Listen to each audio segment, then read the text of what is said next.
Geagte NLI-lid, medeboer. 2024 dreig om vir ons 'n moeilike jaar te wees. Dit gaan definitief 'n uitsonderlike jaar wees. En ons sit in die droogste land in Sub-Sahara Afrika. Ek weet, dis 'n moeilike tyd vir almal.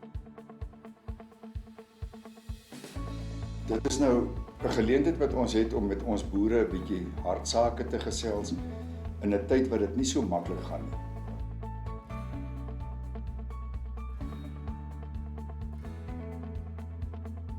Ek dink ons as Namibiese boere het oor tyd wel geleer om onsself in droogtes vir droogtes te staal.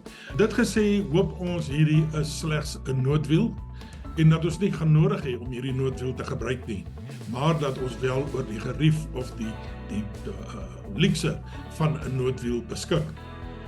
Deur proaktief op te tree is dat ons toerusting en persone daar stel om u te motiveer en dalk sou die vragte swaar raak, alternatief vir u te kan gee of 'n oor om te luister na u.